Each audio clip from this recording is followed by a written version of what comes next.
Bien que la vidange n'ait que 2500 km sur cette Ford Probe, je vais quand même la faire. C'est un peu une habitude quand j'achète un véhicule.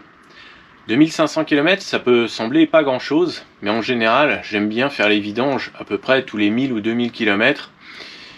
Bien sûr, ça dépend des véhicules et ça dépend si le véhicule roule ou pas. S'il roule souvent, je peux aller jusqu'à 2000. Mais là, pour cette voiture, il s'avère que la vidange va avoir 4 ans dans quelques mois. Et comme c'est pas moi qui l'ai faite, je dirais que par précaution, je vais déjà la faire. J'ai pas encore roulé avec, je l'ai seulement ramené. Alors pour le moment, petite vidange, petite check-up, petite vérification de tout. Elle vient de passer le contrôle technique.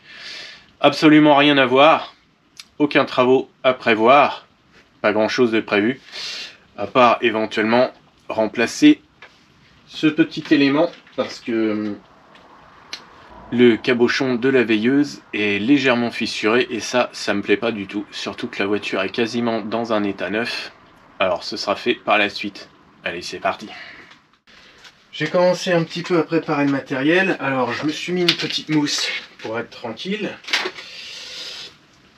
Couvercle de poubelle, sachant qu'il y a environ 4 litres, ça suffira largement. Je mets ça sous la voiture. Alors pas de vérin sous le capot, mais de toute façon ça sert à rien.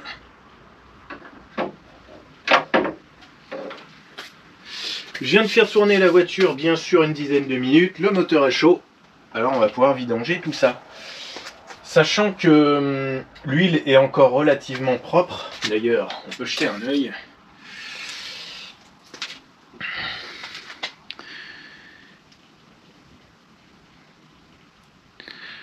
Voilà. C'est pas du goudron, c'est un tout petit peu coloré. Ça correspond exactement à une huile qui a environ 2000 km. Elle a grosso modo 2500 km. Alors il n'y a pas photo, hein. L'entretien a été fait. J'ai tous les entretiens qui ont été réalisés. Et puis apparemment le petit vieux faisait l'entretien quand même très régulièrement. Donc même si elle n'est pas très noire, je vais quand même la vidanger parce que 4 ans, c'est déjà pas mal. Et puis au moins, je sais que c'est récent. Même si j'ai aucun doute sur le fait que ils l'ont certainement vidangé il y a 2500 km parce que à ce niveau-là, j'ai vraiment la certitude que ça a été fait. D'ailleurs, la voiture sort du garage, mais c'était pas pour ça. Et je pense qu'ils n'ont pas fait autre chose puisque sur la facture, il n'y a pas de vidange. Voilà, voilà. Alors on est où? Là, on arrive dessous. Tac, tac, tac. Je vais mettre la GoPro sur le côté. On va y voir plus clair. Elle passe tout juste sous la voiture. Alors on peut voir que c'est plutôt propre. Allez, on va pouvoir enlever ça. Et je suis coincé. Lol. Oh, je peux pas bouger. Bon.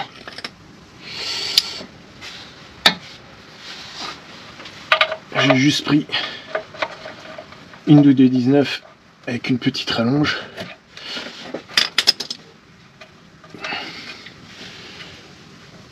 Pour le moment, on va dire que je fais un entretien simple.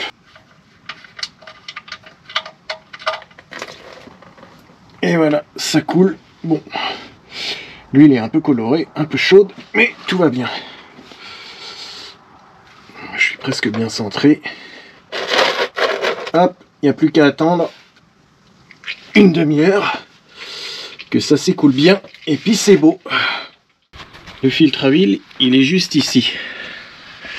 Il est juste à côté du carter d'huile. On le voit, il est juste là. Il est tout propre. Alors une chose est sûre, il n'est pas vieux. Alors je le change pas, mais la prochaine fois je le changerai. Et on voit que toute la voiture est quand même franchement propre alors qu'elle n'a même pas été nettoyée. Enfin, pour le moment. J'imagine qu'elle ne roulait pas souvent dans la boue et peut-être pas souvent aussi sur la pluie. Parfois, on n'a pas forcément le manuel de l'utilisateur de la voiture et on se retrouve comme un couillon avec le bidon d'huile, mais on ne sait pas ce qu'on doit mettre. Alors évidemment, sur internet, on arrive toujours à trouver ce qu'on doit mettre, enfin, normalement, ou à peu près. On trouve souvent des infos. Mais la petite astuce que je tiens à partager, c'est que si on prend un bidon d'huile vide, les bidons d'huile sont gradués jusqu'à celui-là précisément jusqu'à 4 litres. Bon, on va dire que 5 litres c'est un peu au-dessus. Je pense qu'on peut à peu près trouver 5 litres. Alors déjà, on a une graduation jusqu'à 4 litres.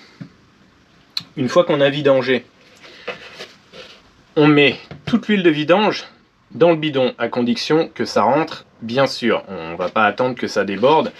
Et lorsque on remplit le bidon vide, on regarde l'huile monter. En principe, là, je devrais trouver à environ 4 litres, voire un petit peu moins, puisque je ne change pas le filtre à huile. Alors, il y a peut-être 10 ou 15 centilitres, sachant que le filtre à huile est tout petit.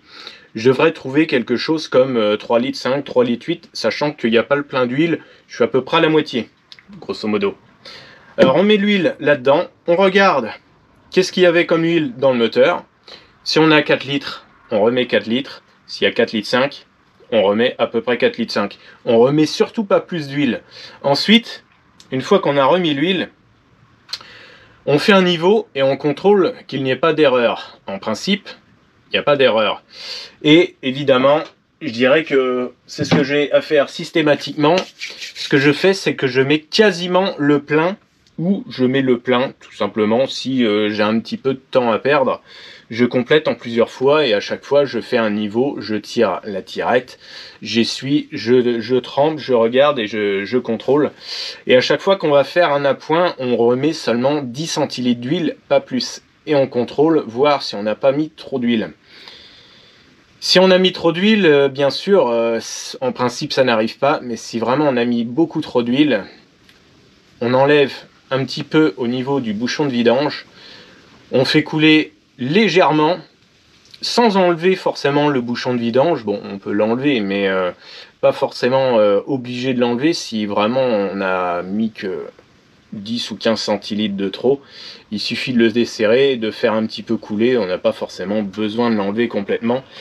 Mais si on le dévisse seulement, en général, ça coule pas. Donc il faut quasiment l'enlever, mais on tirera un tout petit peu le bouchon, histoire de faire couler un petit peu d'huile sans l'enlever réellement, et on revissera un petit peu et ensuite on contrôlera si on est à peu près bien.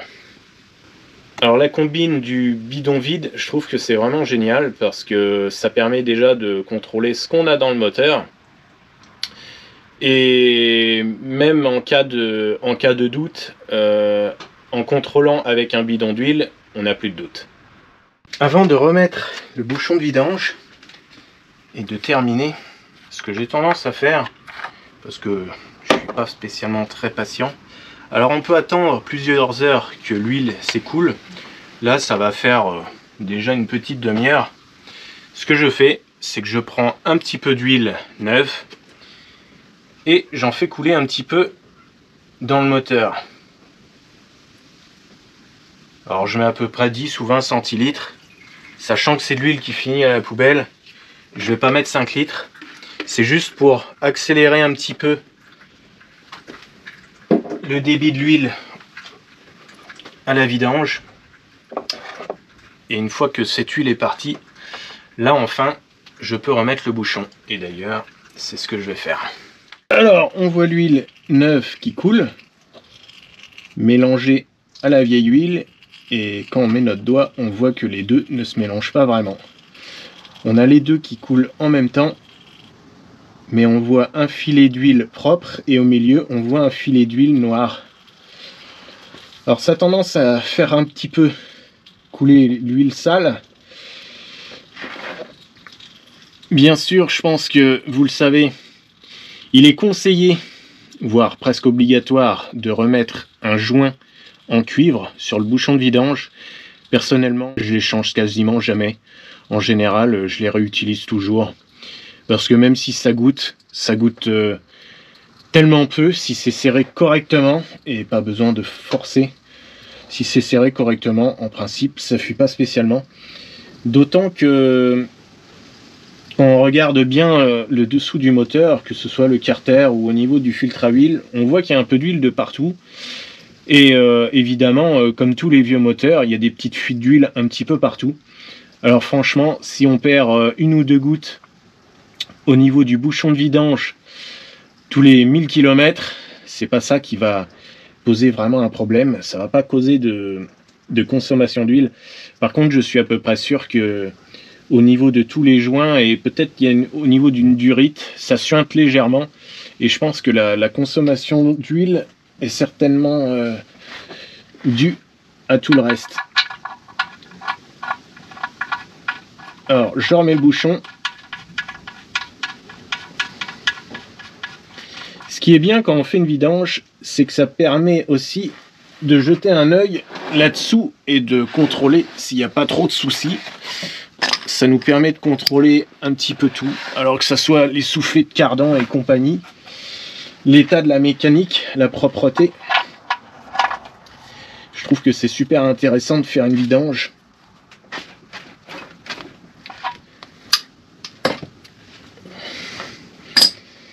Ça permet aussi de contrôler l'état du filtre à huile. On peut voir s'il est récent ou pas. Bref, c'est quand même quelque chose qui est assez parlant de faire une vidange, puisque on voit assez facilement ce que ça donne. Et là, j'ai pas de mauvaise surprise. C'est relativement propre. Alors, on va remettre l'huile dans le moulin.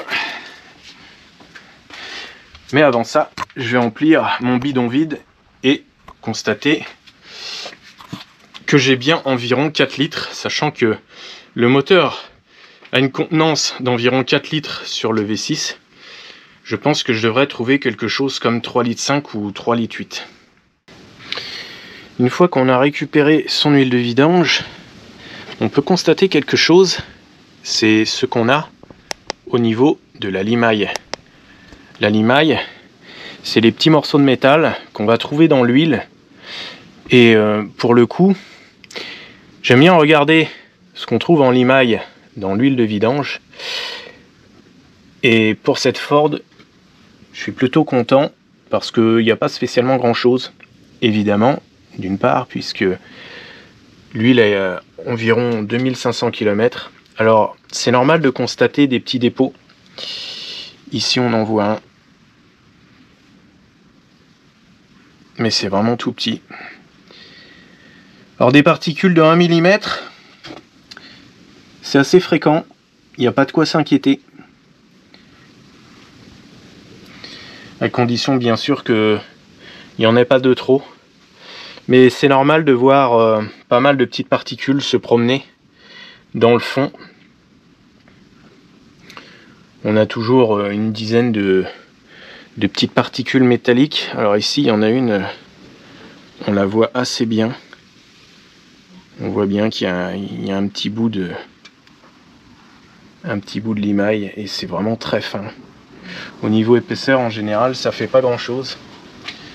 Alors j'ai récupéré mon huile, je vais regarder combien j'ai dans mon bidon et je vais remettre la même quantité environ, puisque j'avais la moitié à peu près au niveau de la jauge. Je devrais être bien. Voilà ce que je peux lire sur mon bidon. Je suis à peu près à 3000, ce qui veut dire que j'avais environ 3 litres d'huile dans le moteur, sachant qu'il reste le filtre à huile.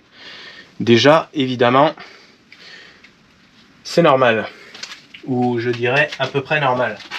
Par contre, ce qu'il ne faut pas oublier, c'est que dans mon couvercle de poubelle, il m'en reste forcément 5 ou 10 centilitres d'étalé.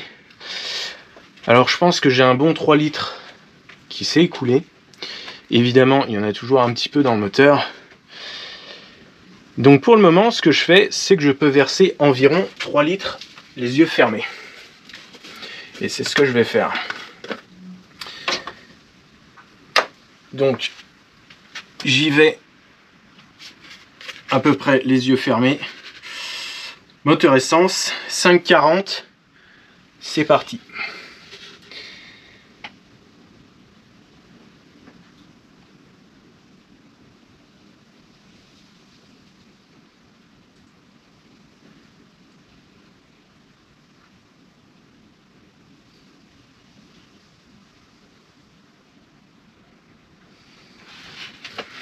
Je fais un petit contrôle quand même intermédiaire, que j'en mette pas trop.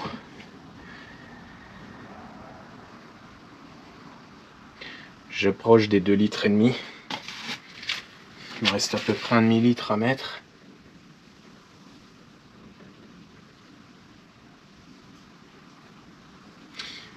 Bon, je fais ça un peu comme un cochon, j'ai pas pris d'entonnoir.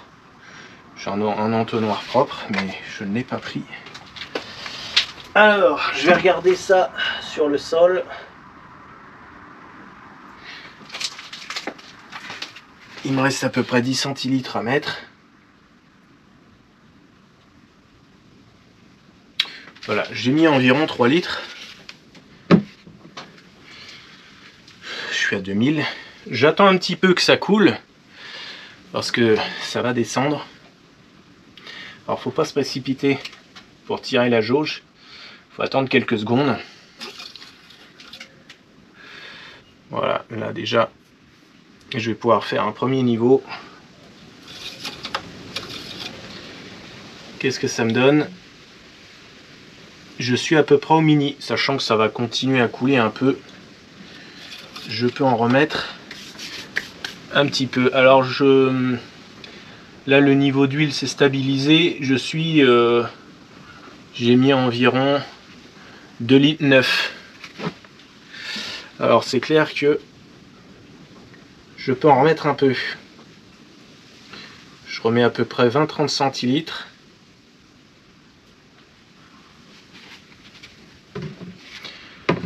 Sachant que normalement, je peux mettre à peu près 3,5 litres ou 3,8 litres. Donc là, j'ai mis à peu près 3,5 litres. J'attends un petit peu que ça descende.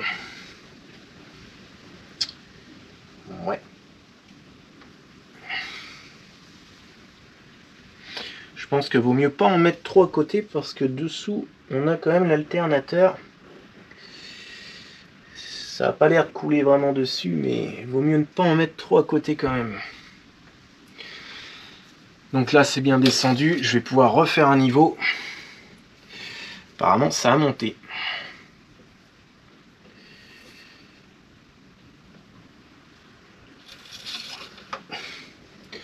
Là, j'ai mis à peu près 3,5 litres. Et je dois pas être loin du maxi.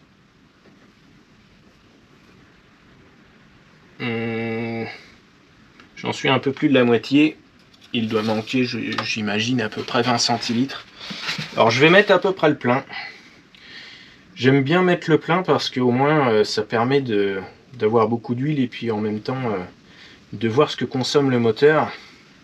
Comme ça, si dans 1000 km, je suis au mini, supposons, hein, je saurais que j'ai bouffé à peu près 30 ou 40 centilitres, sachant que entre le mini et le maxi, je crois que j'avais vu dans le manuel que ça correspondait à tant de centilitres. Alors je sais plus exactement si c'est 45 ou 60 centilitres, mais ça doit être dans ces eaux-là.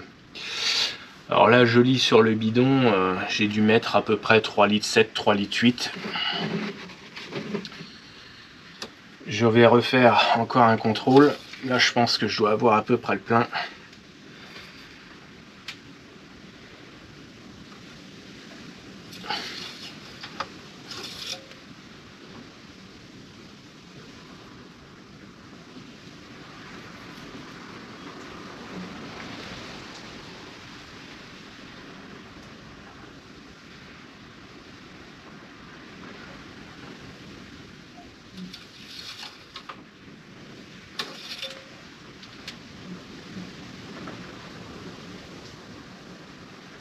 Je suis presque au full, sachant que ça va descendre encore un petit peu. On va dire que j'ai à peu près le plein et je vais arrêter là. Je remets le bouchon sur le moteur et ça va être bien pour aujourd'hui. Et ce qu'on n'oublie pas de faire une fois que c'est fait, c'est de relever le kilométrage, la date. Et on note ça dans le carnet. Et c'est beau. Encore une chose de faite.